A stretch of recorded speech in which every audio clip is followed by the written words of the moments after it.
with this kind of sessions. I've been doing this for 3 years now. Yeah, so happy to answer any questions. So I'll kind of go fairly fast and wait for your questions so that your questions will lead to where we really want to kind of cover what kind of material we want to cover.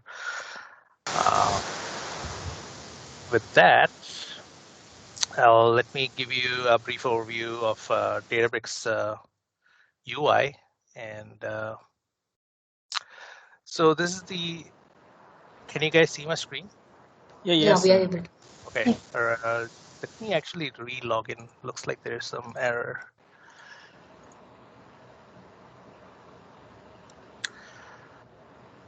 So when you log into DataBricks, this is what you will be welcomed with. You'll have a bunch of... Abe, 1 second, Abe. Yes. So also Sunanda, Praveen, and Rukmani, even if we didn't have time today, don't worry about it. We can also schedule a follow-up call with Abraham, okay? Okay, nice. Thanks for the support. Sure. And the first thing that you would do in DataBricks is, of course, create a cluster. So you would go to cluster and say create cluster. And you can give it a name. And these days, I recommend using a single node if you want to save costs. So earlier, you had to spin up like a standard cluster. And I usually recommend switching off enable auto-scaling and just hard code it to 2. And that way you can, make sure you're not spending too much money unnecessarily. But for the most purposes, I usually use like a single node, which is just fine. Other than that, I already have a cluster up and running here. So if you guys are following along, you might want to create a cluster. So this one is a single node. I'm using 7.4 runtime, which is for ETL purposes. There is one 7.4 ML, which is for machine learning purposes. And the difference being the ML one will have extra packages to help you build machine learning models like XGBoost, PyTorch, or TensorFlow, all those things. Other than that, I didn't want to cover any more on this cluster side. So if you want to follow, I created like a sample notebook. So you can actually download that notebook here. I put it in a public blob storage. So let me place that link. Yeah, please. So if you go to your workspace, that's where you'll create your notebooks. So I'll create workspace here under my user, and you can click on this down button and say import. And instead of file, go to URL, and you can plug in that URL that I just sent, and then you'll get the notebook that I'm going through. So this is the notebook.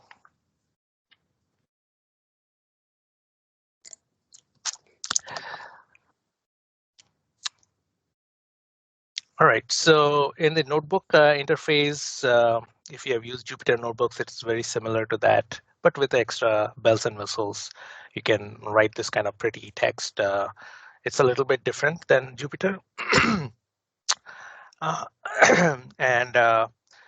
And the cool thing about this, what I've heard from customers, is the connectivity with GitHub. So if you click on link revision history here, you can link it to GitHub. And that way you can do version controlling of your notebooks. So it's pretty easy to link it to GitHub and create pull requests and maintain that way. Okay. And also you can add comments.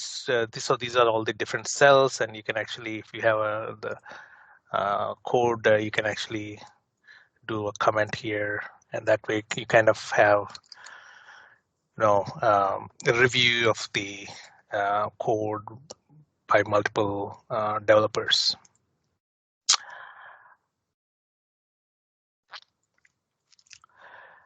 So I wanted to kind of briefly touch upon the architecture of Spark. Spark, as you know, is as you might know, is a distributed compute engine, which means all your commands go to like a driver machine on which you have this driver program running. And if you give like a query, the problem will be distributed into multiple worker nodes. And there will be a cluster manager which will distribute the work across multiple nodes. And each node has this program called executor program that is running. And your main query or program that you're sending to be executed, it's broken down into tasks, and all those tasks run in each worker node. Just wanted to highlight here, like whenever you give any work to Spark, it breaks it down into smaller pieces. So at a high level, it is called a job, and then a job is broken down into stages, and stages are broken down into tasks. And each task will run on one CPU core. So that's, I feel, an important important detail to remember, that ultimately, if you want to parallelize, you need to know how many cores each of those worker nodes have. So for example, right now we are running, I think, a machine with 4 cores. Yeah, 4 cores. So at any given point, I can run 4 tasks parallelly. So if you want to increase the parallelism, keep adding worker nodes and keep an eye on the number of cores that you have in your cluster as a total, and that's the number of tasks that you can run in parallel. And I believe there's a whole bunch of theory on how this division happens, like how a job gets created, how a job is divided into stages and tasks. I don't want to go into it. It's a little more complicated, but it just so you remember that you'll see like, hey, 200 tasks are running and 300. You can control all those. That's usually I cover in like a performance tuning workshop. But that's once you get advanced in Databricks and you're trying to kind of tune queries and stuff, that's when you'll want to kind of get down to that level and understand how the tasks are getting created. Any questions so far? Rukmani, anything your end, or Sunanda? Sir, Abraham, I just want to like backend how it works, like executor and the Spark contents. How, like, can you just brief us, like?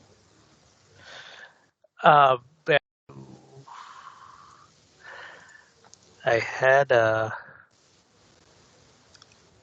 PowerPoint for that.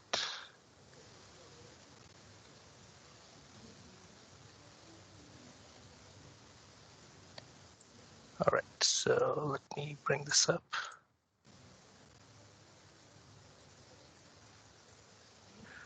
Yeah, so let's say you have a job.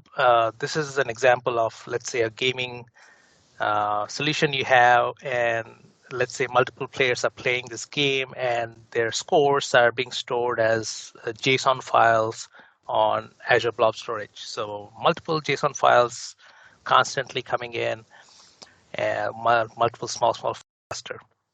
And now it's showing like there are about 7 million records in the file. If you want to figure out how many distinct values there are, like these are the tail numbers of the flight airplanes. So you can do like a select tail num, a df.select tail num.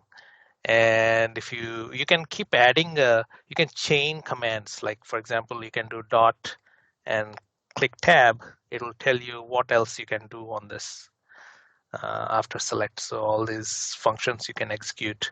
So I think the next one I wanted to do was distinct, and you can do again dot and then hit tab, and then you can do a count. So if you do this command, it'll, oops, I need to put the parenthesis.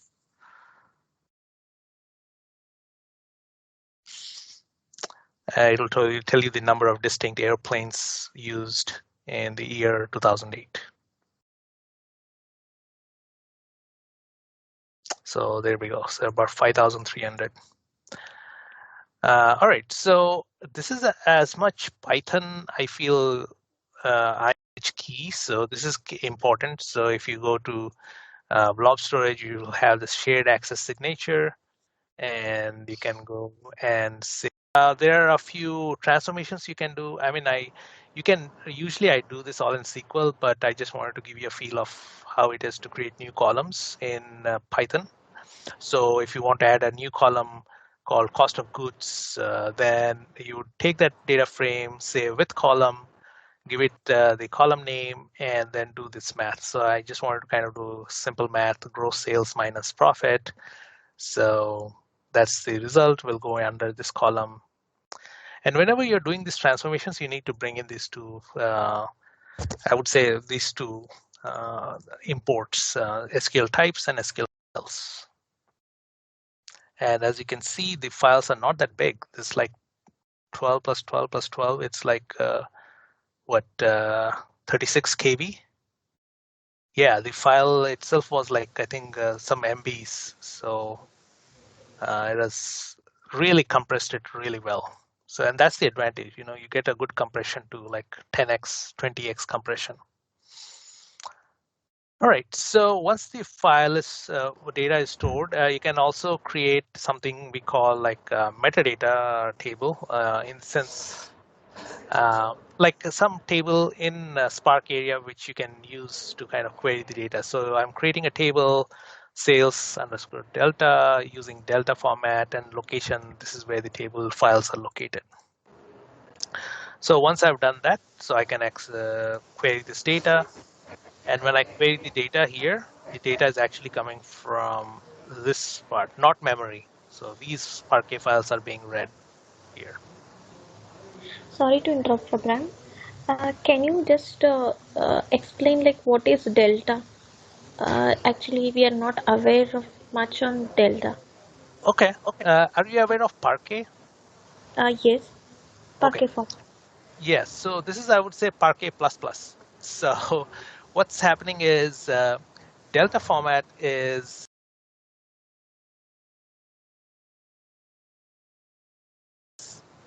the Parquet format doesn't change. The data is still stored in Parquet format. Only thing is we have this extra folder called underscore delta underscore log, by which once you have data stored in a delta table, you can actually do like DML statements, like you can say update sales underscore delta set, let's put country equals to Canada for everything, Canada. Now I can execute this update statement and all the data will be changed. So let's do this. So when we do that, select, let's say, country count star from sales underscore delta group by 3. So everything got changed to Canada. Now, this is just like RDBMS, so that's pretty cool, right? I mean, usually it's very difficult to update data in a Parquet table, but here you're able to do. And the secret sauce is, let me show you, describe history sales underscore delta. So what I'm showing is actually what's happening under the covers is we are not actually updating the files. We are actually creating a new version of the table. And as you can see, there are multiple versions of this table. And the last version, version 3, is update statement. And if I go back here, let's do refresh. Let's see there's an extra file. Earlier, there were just 3 files, and now there is an extra 4th file.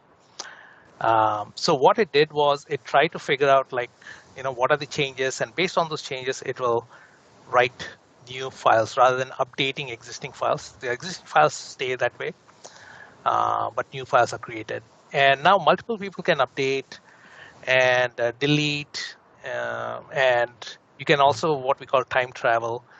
You can actually go back in time. Like I want to see data as of version 1. You can do that. Like select star I can do here version as of 0.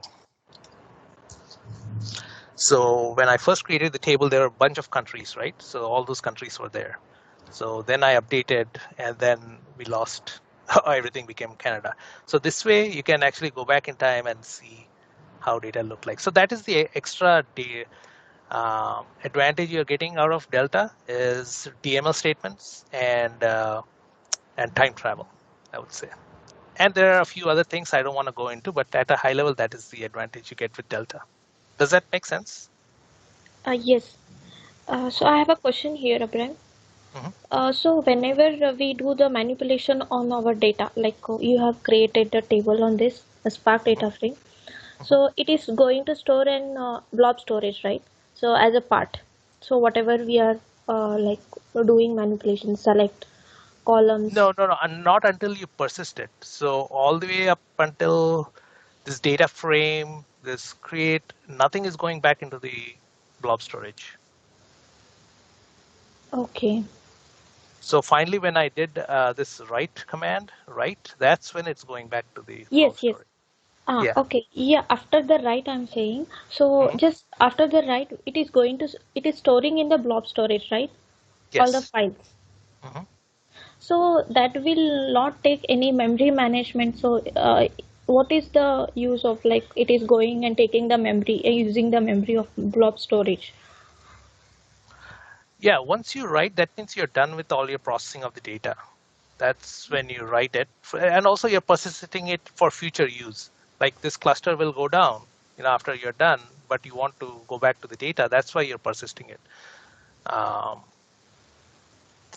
So we are not talking about memory at that point. So once you read the data back, let's say you want to do this like I did this group by statement, right? So the data is stored at a granular level at 1 record per, sale. But I am doing a group by, so this group by is happening in memory. Okay. So that's where the advantage is. So typical use case of Delta is you have terabytes of data stored here.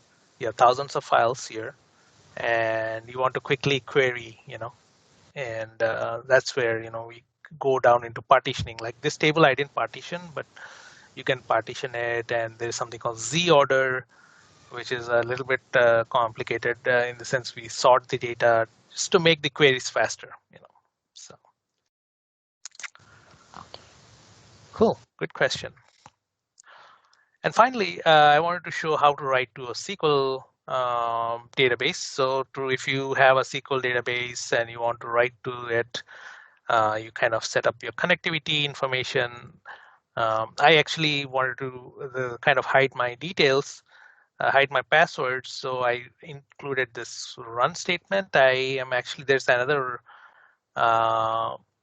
notebook where I have this real secrets. So I'm running that notebook using this %run and giving it the path where the file is. So once I run this, so I got all these details imported into this area.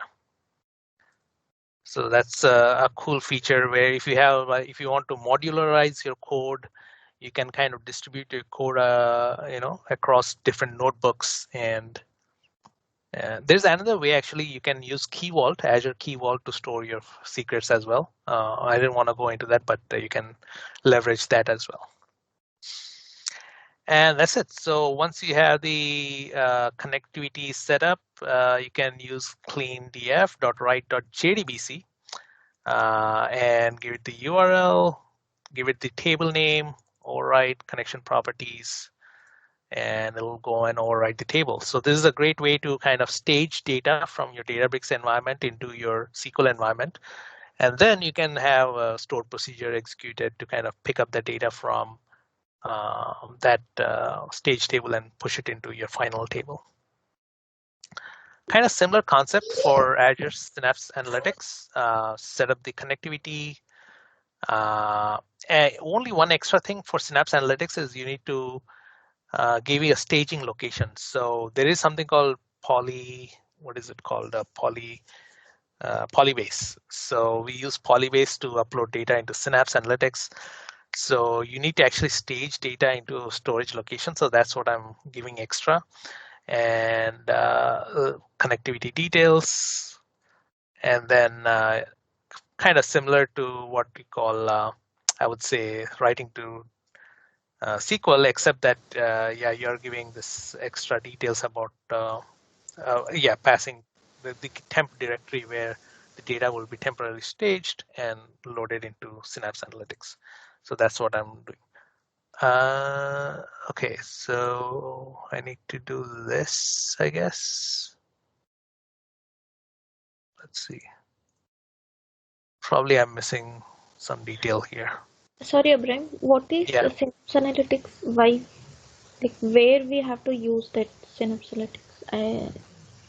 Yeah, Synapse Analytics, you can think of it as a data warehousing technology. So if you have a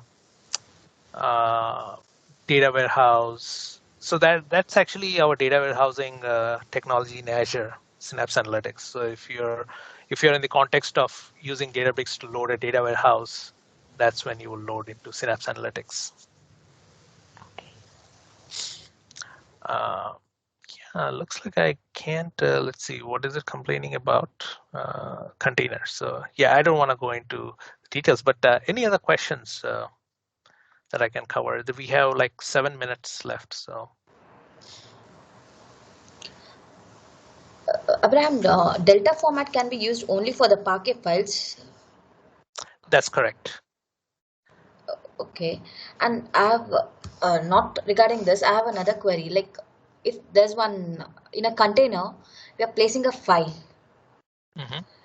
and as soon as there's a file in the container by this particular name, I want to run a workbook cell, or I wanted to automate the running of the workbook cell. Is that possible? Yes, there's something called autoloader. So if you go to Azure DataBricks autoloader, let's see. Yeah, so let me place this link in the chat window. So whenever new files show up, you can actually have your Databricks pick those up and run them. So you can set that up. But the only thing is you need to have this cluster up and running 24/7. So it's like a streaming job in the sense it's constantly watching that. There are other ways you can get more creative as to how you trigger. Like you can have like an hourly notebook. So hourly you'll wake up and check whether there are new files. That's also possible. I would say that's a little bit cheaper option. Okay, is there any link regarding that? How can we make the cluster run on hourly basis? Like if it's stopped, then automatically start it, or we need to go manually and start the cluster?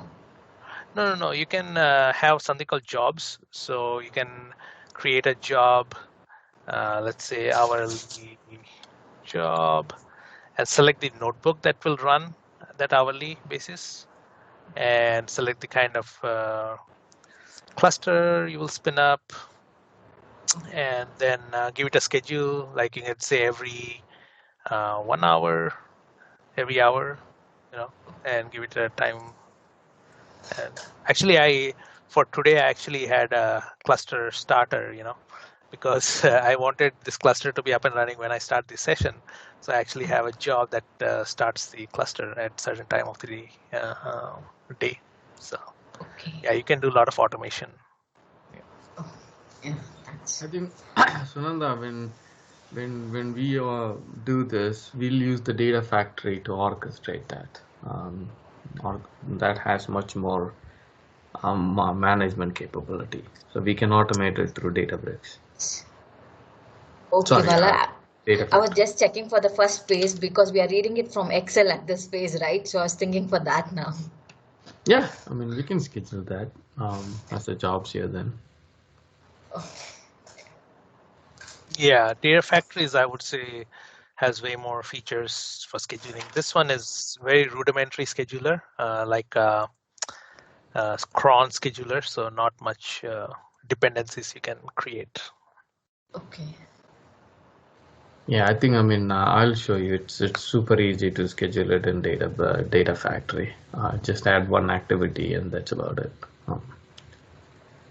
Okay, well, I will do that. Cool. Any other questions? Yes, Abraham.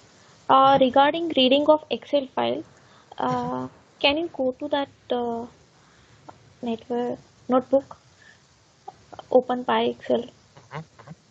So you have read here the Excel file, right? Later you have taken like pd.data frame. So it is a data frame. It is converted as a data frame. Yes. So later you are creating a Spark data frame on for that PDF, DF. Yes. Yes. So why can't we go directly like how you have created CSV file like temp view, create temp view? Yeah. Why can't we do that directly? Good question. I don't know if we can. Let's see. PDF, does it have create temp view? I don't think it has create temp view. Let's see. Yeah, I was trying, but I was getting some error on this. Like data frame is not an object attribute. Yeah, exactly. That's the thing. Pandas doesn't have that. I don't think it has create temporary view. Pandas is actually for more like a laptop. If you are doing data analysis on your laptop, that's when, or a single machine. That's when, and it's very Python heavy in my opinion. So I usually switch quickly to table, create table. So,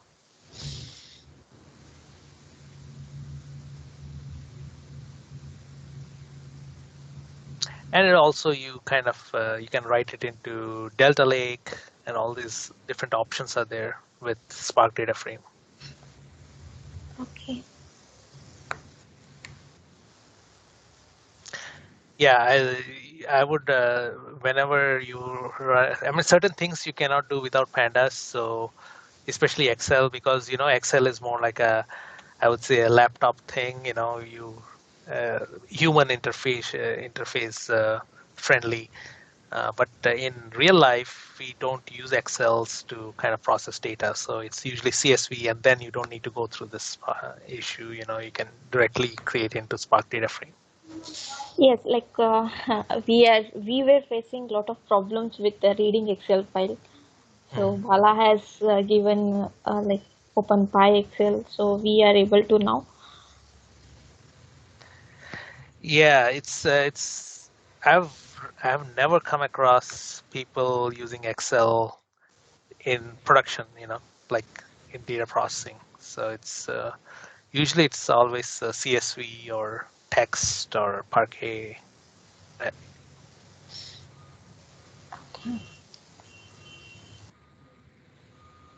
Cool. So we are up against time. So thank you so much for your attention. And if you have any other questions, please reach out and I'll be happy to answer or do a follow-up session.